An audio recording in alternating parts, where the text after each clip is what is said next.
రాహుల్ గాంధీ రాజకీయ జీవితానికి సొంత ఇంటి నుంచి కష్టం బిగినైంది. సొంత బామ్మర్ది నుంచి కష్టం బిగినైంది.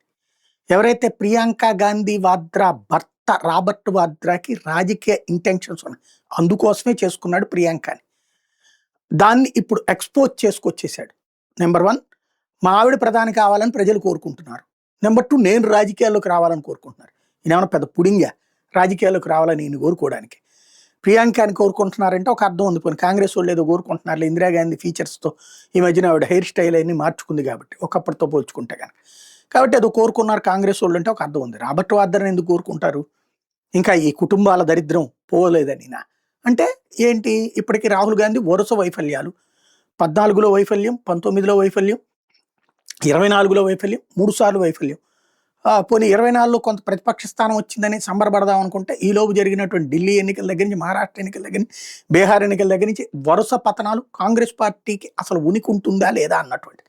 కానీ భవిష్యత్తులో కేరళ విజయం సాధించే అవకాశం ఉంది. అస్సాంలో టగ్ ఆఫ్ వార్ నడుస్తున్నటువంటి పరిస్థితి ఉంది. తమిళనాడులో కూడా ఆ కూటమిలో గట్టి బలమైనటువంటి పరిస్థితి ఉంది. దేని లెక్క దాందే ఉంది. కానీ ఈ ఓటములు ఏం జరుగుతాయి, బెంగాల్లో ఓటమి జరిగినా లేకపోతే మిగతాది ఏదైనా ఓటమి జరిగినా రాహుల్ గాంధీకి ఇప్పుడు అసలు పరీక్ష.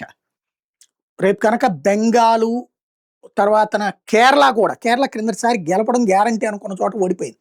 కారణం ఏంటంటే కాంగ్రెస్ పార్టీ నిర్లక్ష్యంగా వ్యవహరించడం, లేదా కమ్యూనిస్టులకి అమ్ముడుపోయింది అన్నటువంటిది కూడా. ఏంటంటే ఒక ఒప్పందం కుదిరింది వీళ్ళకి, పార్లమెంటు స్థానాలేమో కాంగ్రెస్కిను, అసెంబ్లీని కమ్యూనిస్టులు అని ఒప్పందం కుదిరింది అన్నారు. ఎందుకంటే దానికి అనుగుణంగానే పార్లమెంట్ స్థానాల్లోనేమో 90% వీళ్ళు గెలుచుకున్నారు, అసెంబ్లీ స్థానాలేమో హైయెస్ట్ కమ్యూనిస్టులు గెలుచుకున్నారు. అలాంటి ఒప్పందం ఏదైనా చేసుకుంటే ఈసారి రాహుల్ భవిష్యత్తు అగమ్యగోచరం అయిపోతుంది. అప్పుడు ఏదో చైనా వాళ్ళు చెప్పారని చేశాడు అన్నటువంటి ప్రచారం జరిగింది.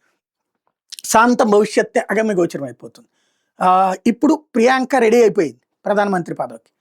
అందుకని నేను జాగ్రత్తగా రాహుల్ దగ్గర 24 గంటలు ఒక ఎడమెంట్ క్యారెక్టర్, పద్దాక ప్రతిదీ తిట్టుకుంటాడు, విమర్శిస్తుంటాడు తప్పించి ఒక కన్స్ట్రక్టివ్ స్టేట్మెంట్లు ఉండదు.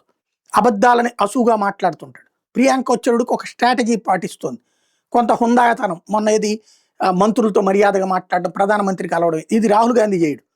తద్వారా ప్రియాంక అయితే బెటరు వర్తమాన రాజకీయాలకు అనేటటువంటి ఒక సిమ్టమ్ బిగిన్ చేసింది. ఆ వెంటనే ఈ స్టేట్మెంట్. ఇంకో 2-3 రాష్ట్రాల్లో కనుక వరుస ఓటములు జరిగితే, కేరళలో ఓడిపోతే కనుక రాహుల్ గాంధీ దించాలని చెప్పి రాబర్ట్ వాద్రాని మాట్లాడేసినా ఆశ్చర్యపోనక్కర్లేదు.